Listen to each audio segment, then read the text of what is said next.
Hello student, welcome to Educode. आज जिस chapter के बारे में हम बात करने जा रहे हैं वो मोल कॉन्सेप्ट का लेक्चर नंबर 4 है। हमने अभी तक के लेक्चर्स के दौरान mole concept, basic mole concept की बात की थी। दूसरे नंबर पे फिर हमने बात की थी भाई इंपेरिकल मॉलिक्यूलर फॉर्मूला की। तीसरे नंबर पे फिर हमने बात की मोलैरिटी, मोलैलिटी, मोल फ्रैक्शन, इनकी बात की जो सोल्यूशन से रिलेटेड है। आज जो टॉपिक है वो लिमिटिंग रीएजेंट का है बच्चों। तो लिमिटिंग रीएजेंट क्या है, चलिए पहले उसे समझते हैं। लिमिटिंग रीएजेंट, तो सबसे पहली चीज तो ये लिमिटिंग रीएजेंट क्या है, इसको समझने के लिए I am gonna ask you question और मेरी बात आपको समझ आ जाएगी, ठीक है। तो चलिए मैं एक एग्जांपल लेता हूं टू मेक यू अंडरस्टैंड। मान लेते हैं कि मेरे पास एक पेन है, ठीक है, जैसे हमारे पास नॉर्मली पेन होता है। अब मैंने कहा कि ये एक पेन दो चीजों से मिलकर बना है। एक जिसे मैं कैप कह रहा हूं, ढक्कन कहते हैं जिसे आप, और दूसरा हिस्सा जो है वो उसको अभी मैं बॉडी कह दे रहा हूं, ठीक है। तो भाई एक पेन में एक कैप एक बॉडी होती है, right.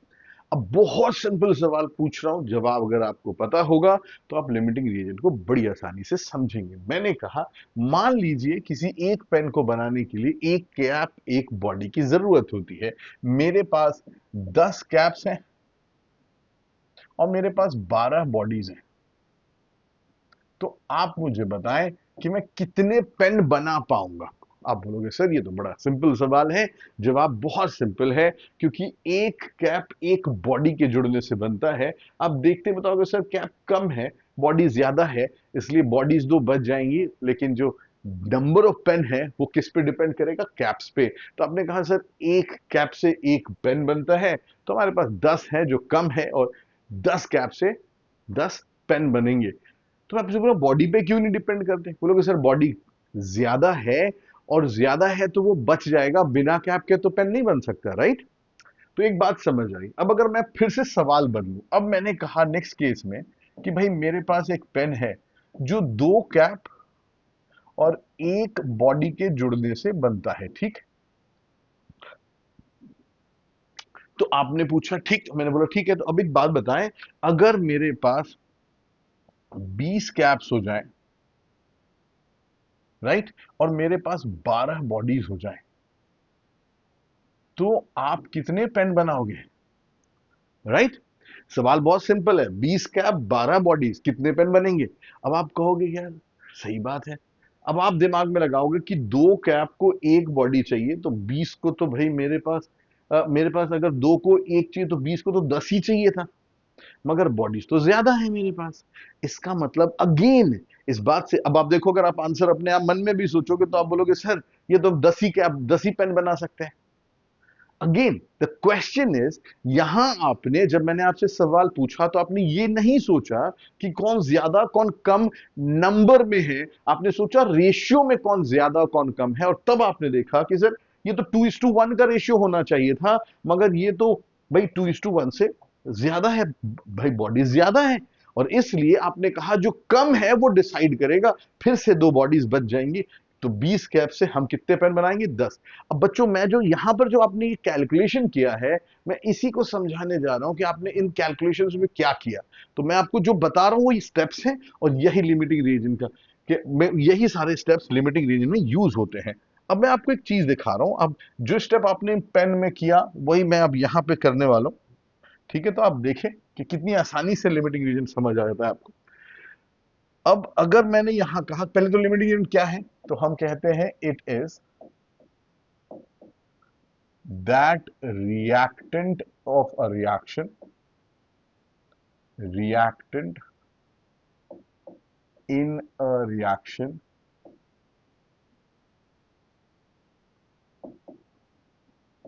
which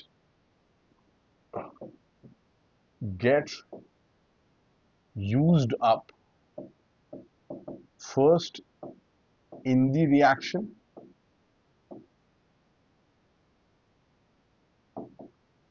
and is the one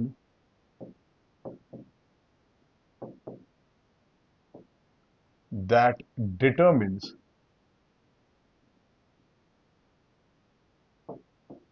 the amount of product formation.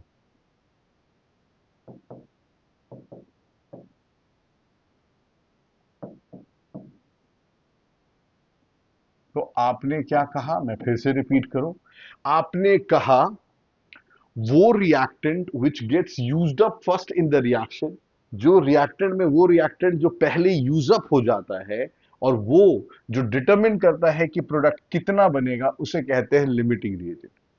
अब बच्चों, जो मैंने आपसे कहा था स्टेप्स फॉर लिमिटिंग रिएजेंट, मैं बच्चों जो ये आपको बता रहा हूं, अगर ये कॉन्सेप्ट के स्टेप्स आपको ध्यान रह जाए तो लिमिटिंग रिएजेंट के सवाल बड़े मजे से बन जाते हैं।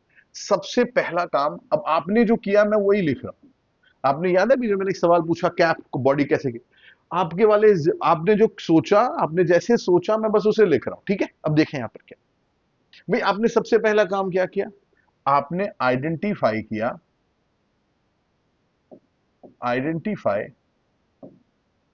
The reactants. आपने सबसे पहले आइडेंटिफाई किया रिएक्टेंट्स को। भाई दूसरे स्टेप पे क्या किया आपने, आपने फाइंड आउट किया the ratio in which the reactants are reacting, right, the ratio in which reactants react together, right? भाई किस रेशियो में वो आपस में रिएक्ट कर रहे हैं, फिर आपने ये निकाला। तीसरे में आपने फाइंड किया which one of the reactant of the reactant is more according to ratio, not according to the mass or amount, but ratio के आधार पे कौन ज्यादा है आपने वो निकाला। फिर आपने डिसाइड किया द रिएक्टेंट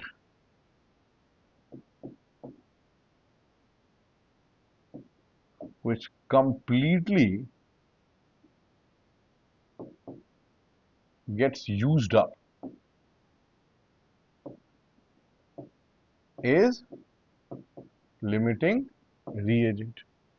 और चौथा काम, आप पांचवा काम आपने पांचवें स्टेप में क्या किया, limiting reagent determines the amount of product formation।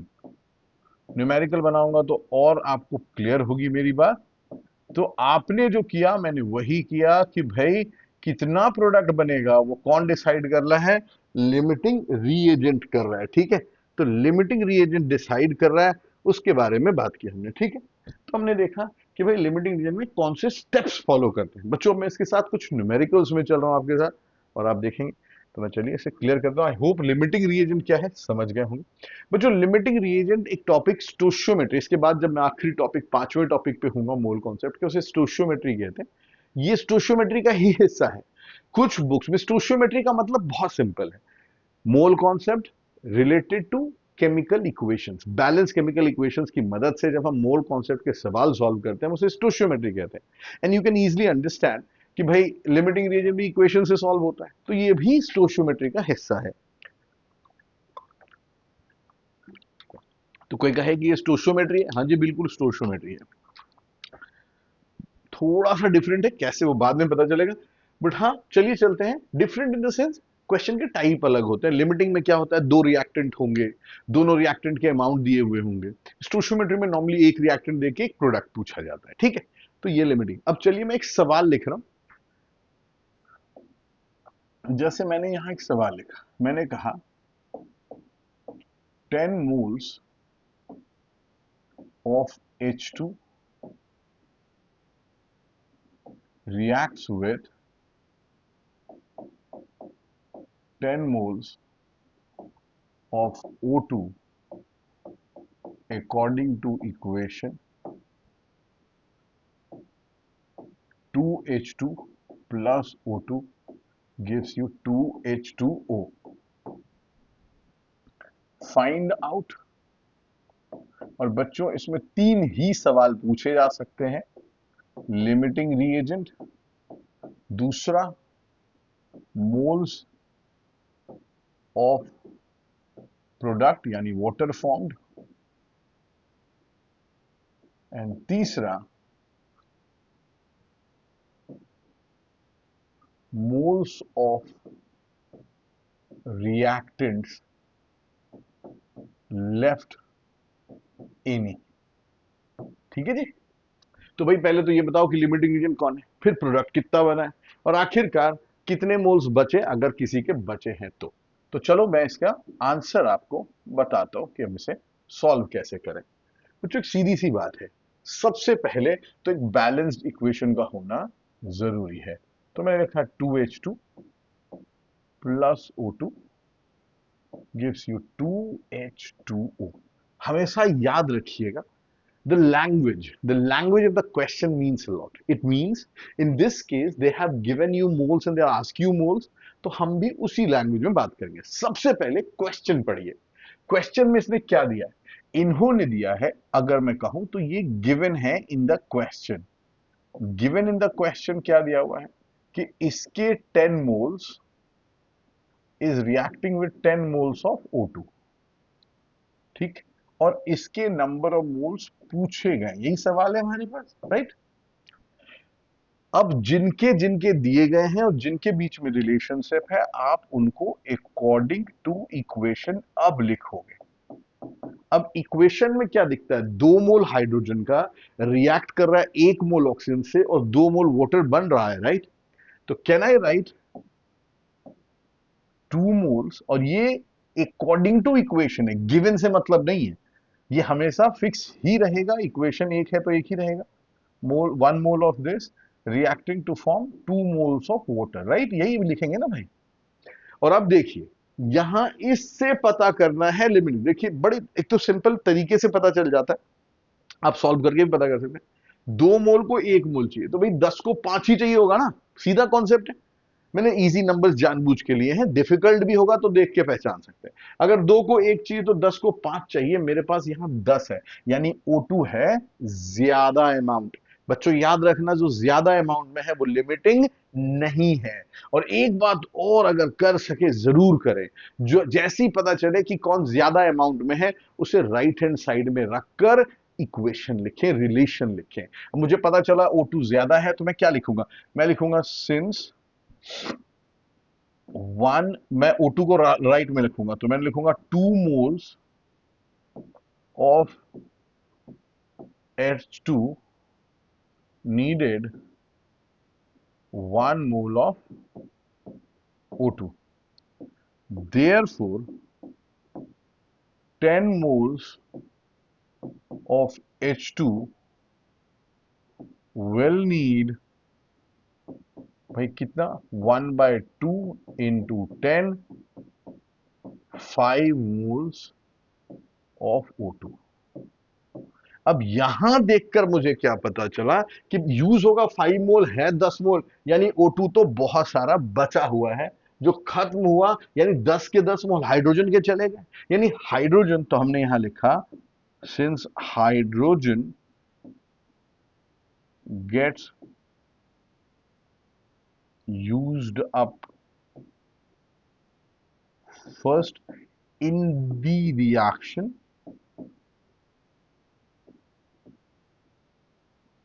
hence H2 is limiting reagent. बच्चों ये हमारा पहला सवाल हो गया, ठीक है जी। अब चलते हैं दूसरे सवाल पे, मैं इधर बना देता हूं बच्चों, जगह खाली पड़ी हुई है। दूसरे सवाल पे, दूसरा सवाल क्या था, how much of moles of water form. बच्चे एक बात याद रखिएगा, जैसे मुझे पता चला लिमिटिंग रीजन कौन है और प्रोडक्ट कौन, भाई एक बात याद रखिए, सिर्फ इसी दोनों से अब मतलब है, यानी प्रोडक्ट का बनना सिर्फ लिमिटिंग पे डिपेंडेंट है, मुझे O2 से अब कोई लेना देना नहीं है। ऐसे में जो रिलेशन मुझे दिख रहा है इसके और इसके बीच में वो ये है, तो मैं बी पार्ट जब बना रहा हूँ मैं लिखूंगा सिंस 2 moles of H2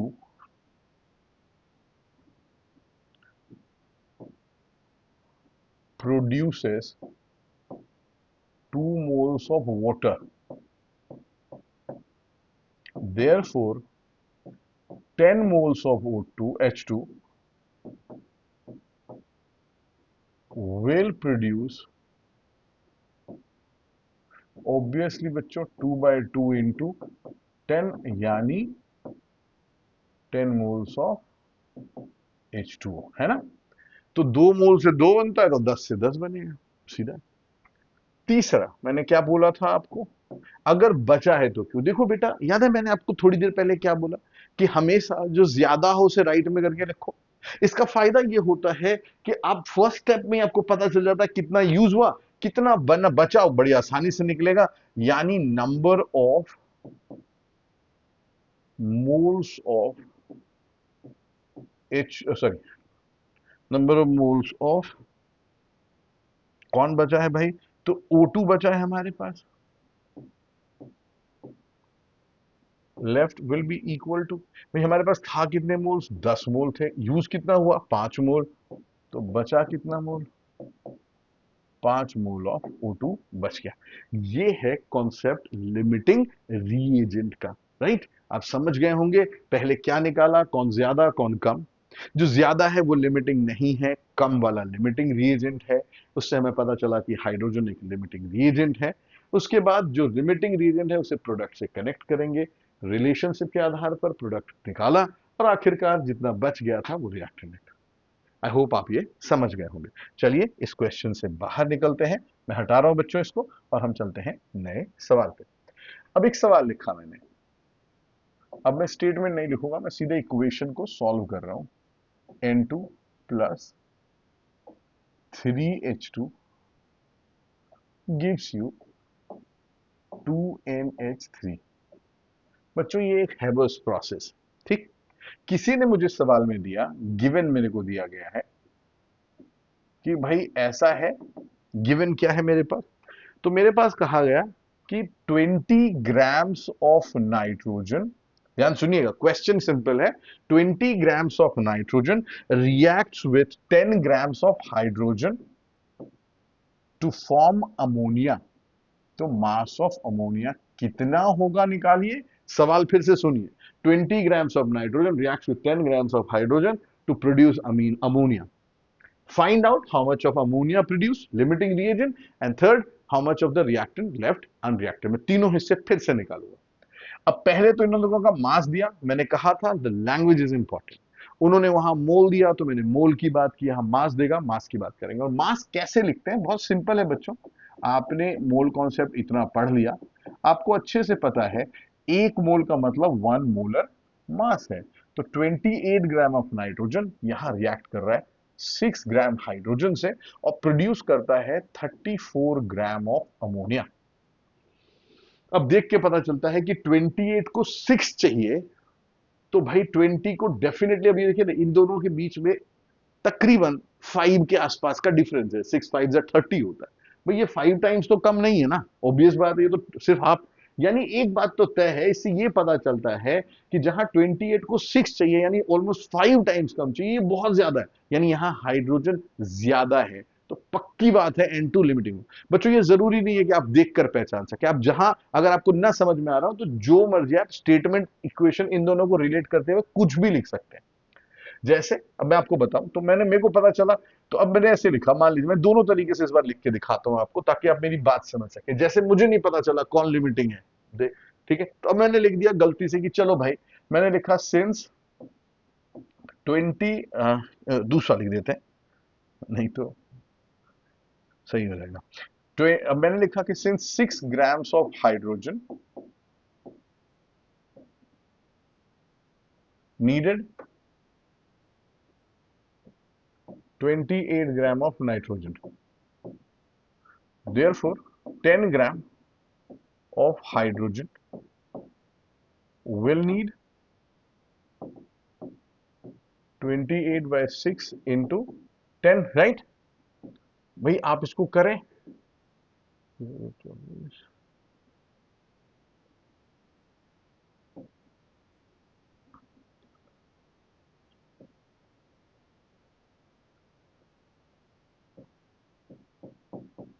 यानी हो गया 46.6 ग्राम। बेटा एक बात तो तय है कि भाई 46 पॉइंट चाहिए और है कितना आपके पास, 10 ग्राम। भाई ये तो बहुत ज्यादा है, बहुत बहुत कम है। तो इसका मतलब ये है, अब आपने क्या लिखा है कि हाइड्रोजन को चाहिए कितना, 10 ग्राम हाइड्रोजन को चाहिए 46 ग्राम, है कितना 20 ग्राम। ये तो कम पड़ गया ना। तो यहां से भी पता चल गया कि भाई चाहिए था 46.6 और है कितना 20 ग्राम। इसका मतलब ये कम है, इसके 10 को पूरे अगर इसके पूरे 10 ग्राम यूज होंगे तो इसके यूज होंगे तकरीबन 46.6। ये बहुत कम है, ये लिमिटिंग रिएजेंट। लेकिन मैं आपको क्यों बोलता हूं, क्योंकि अगर आपने इस स्टेटमेंट को ऐसे लिख के निकाला तो प्रॉब्लम यह है कि अमाउंट ऑफ प्रोडक्ट जो रिएक्टेंट बचा होगा उसे निकालने के लिए फिर से पलट कर स्टेटमेंट लिखना पड़ेगा। अब देखिएगा मैं क्या कह रहा हूं। अब अगर मैंने इसी स्टेटमेंट को, देखिए कितने ध्यान से, अगर हमने उल्टा लिखा होता, क्योंकि देख के मुझे पता तो चल ही गया था, तो अब अगर मैंने देख के लिखा और मैंने लिखा सिंस, क्योंकि मुझे पता चला N2 लिमिटिंग, तो मैंने लिखा क्या भाई कि N2 लिमिटिंग है, तो H2 को राइट में करके लिखो। तो since 28 gram of N2 needed 6 grams of hydrogen, therefore 20 gram of N2 will need by 6 by 28 into 20। और जब आप इसे कैलकुलेट करेंगे तो ये जो निकलेगा, आपने क्या लिखा भाई 28 ग्राम, तो ये जो निकला ये निकला 4.28 grams of hydrogen, right.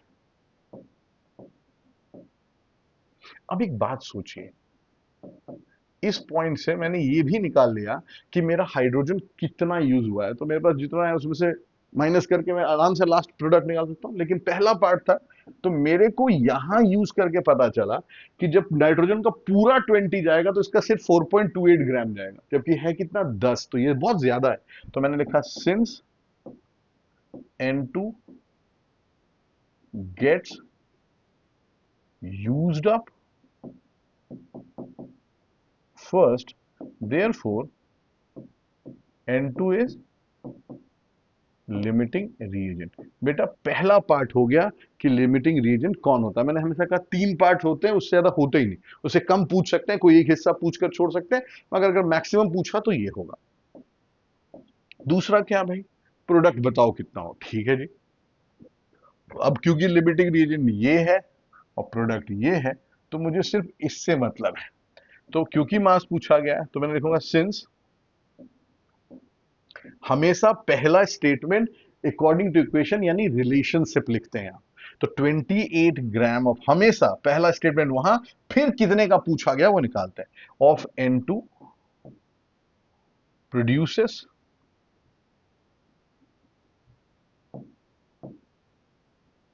Simple है, प्रोड्यूसेस 34 ग्राम ऑफ NH3। ये मैंने यहां से लिखा कि 28 ग्राम से 34 ग्राम होता है। Therefore 20 gram of N2 will produce भाई 34 डिवाइडेड 28 इंटू 20, ठीक है। तो ये मेरा आ गया 24.28 ग्राम ऑफ NH3। तो कितना प्रोडक्ट बनेगा, 24.28 ग्राम ऑफ NH3 का फॉर्मेशन होगा, राइट। और तीसरी बात, ऑब्वियसली कितना कौन बचा, कितना बचा, तीसरा हिस्सा तो यही होता है। तो क्योंकि मैं पहले ही निकाल चुका कि हाइड्रोजन सिर्फ 4.28 हो रहा है, तो mass of H2 left unreacted is equal to 10 minus 4.28, ठीक है। अब 4.28 बचा, तो बच गया आपके पास 5.72 ग्राम्स ऑफ हाइड्रोजन। ये हो गया हमारा, ये मास पे सवाल था बच्चों। पहले मैंने मोल पे बताया, फिर मास पे बताया, ठीक है। आई होप आप समझ गए होंगे इसको, ठीक। सिंपल तरीका है, हमने सबसे पहले क्या किया, अकॉर्डिंग टू इक्वेशन देखा कि 28 को 6 चाहिए, यानी अप्रोक्सीमेटली 5 टाइम्स लेस। 20 को 10 यानी तो हाफ है, मतलब भाई 6 टाइम तो नहीं है लेस, इसका मतलब ये कम है और ये ज्यादा है। उसके बाद आपने इक्वेशन लिखा। मैंने हमेशा कहा जो ज्यादा है उसे राइट हैंड साइड में करके लिखें, फायदा करता है। मैंने आपको ये भी दिखाया कि ना लिखे तो भी फर्क नहीं पड़ता, लिमिटिंग पहले भी पता चलेगा। बस इतना होगा कि अगर आपने उल्टा लिखा होता तो ये स्टेटमेंट फिर से यहां सॉल्व करके तभी आप मार्क्स निकाल सकते थे। तो मुझे क्योंकि देखकर पता चल जाता है, और ऑलमोस्ट 99% क्वेश्चन में आपको देखकर पता चलेगा। तो 28 को 6 चाहिए, तो भाई 20 को कितना चाहिए, मैंने 4.28, और है कितना 10, तो ये तो बहुत ज्यादा हाइड्रोजन है, तो N2 लिमिटिंग रीएजेंट है। फिर मैंने बोला कि जब N2 लिमिटिंग है तो N2 ही डिसाइड करेगा अमोनिया कितना बनेगा। तो 28 से 34 बनता है, तो 20 से कितना बनेगा निकाल लिया मैंने। फिर लास्ट में हाइड्रोजन ऑब्वियसली इतना यूज हुआ था, 10 आपने दिया है, बच गया। एक तीसरा सवाल आपके साथ शेयर कर रहा हूं। मैंने कहा एक क्वेश्चन है, इस बार 2N2 plus O2 gives you 2NO2, ठीक है, सॉरी यहां हो जाएगा, हाँ 2N2, ये इक्वेशन ठीक कर दो, 2O2 हो जाएगा। तो N2 plus 2O2 gives you 2NO2। बच्चों इसमें जो आपको दिया गया है वो है कि वी आर प्रोवाइडेड विथ, जो क्वेश्चन में है, जैसे इसने मुझे कहा कि गिवन में है कि 40 liters of N2 reacts with 50 liters of this, what volume of NO2 gas will be produced? अब फिर से the language is important, this time they have given you the volume. तो इन्होंने वॉल्यूम दिया तो आप भी वॉल्यूम निकालेंगे, तो अकॉर्डिंग टू इक्वेशन वॉल्यूम का रिलेशन लिखेंगे। बच्चों फिर से वही कहानी, क्या लिखा है, एक मोल, एक मोल का मतलब कितना होता है भाई, 22.4 लीटर, राइट। 22.4 लीटर है, और इसकी कितनी जरूरत है, तो भाई आपने कहा कि अगर मुझे देखना है, अगर ये 22.4 है तो ये 2 इंटू 22.4 लीटर्स है, right.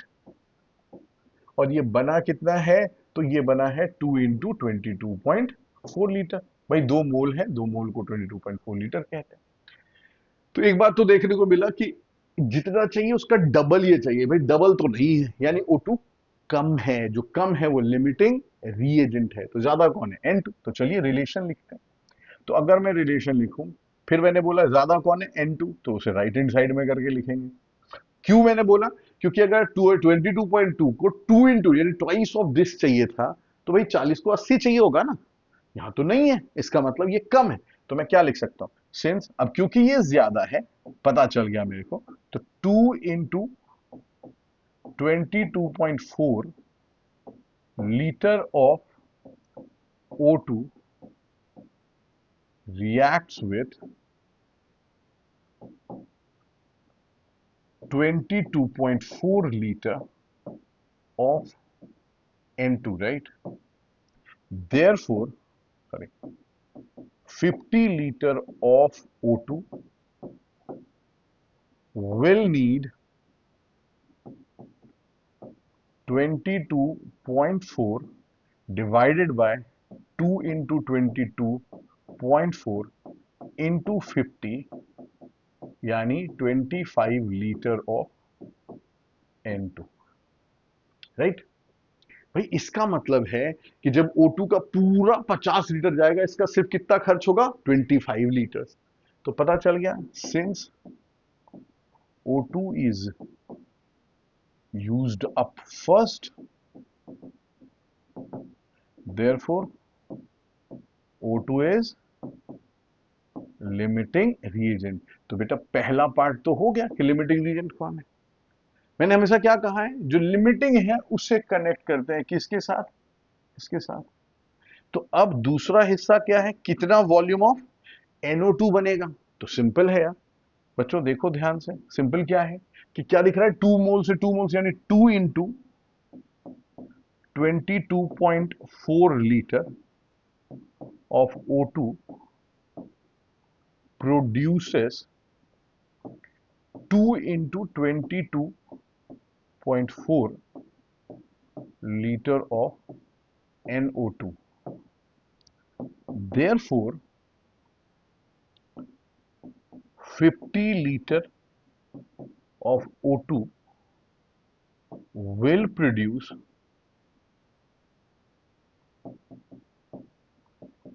2 into 22.4 divided 2 into 22.4 into 50, तो 50 liter of NO2 gas will be produced, right? दूसरा हिस्सा। और तीसरा सीधा सीधा जो बच गया, तो क्या बच गया था भाई, आपने देख ही लिया, मैंने 25 लीटर ऑफ N2 यूज किया है, तो volume of N2 left unreacted. बच्चों दिया कितना गया था, 40 लीटर, यूज कितना हुआ है, 25 लीटर, तो बचा कितना, 15 लीटर। ठीक है बच्चों, मैंने आज आपको मोल्स के आधार पर, मास के आधार पर और वॉल्यूम के आधार पर लिमिटिंग रिएजेंट सिखाया। कॉन्सेप्ट बहुत सिंपल है। उम्मीद करूंगा आपको ये लेक्चर पसंद आई होगी। That's all for the day. अगर ये लेक्चर पसंद आया तो प्लीज़ लाइक कीजिए, सब्सक्राइब कीजिए, और प्लीज़ अगर आपको कोई सवाल बनता है तो प्लीज़ ज़रूर हमें कांटेक्ट करें, पूछें। आज के लिए यहीं रुकूंगा। आई होप आपको सारी बातें समझ आ गई होंगी। Thank you.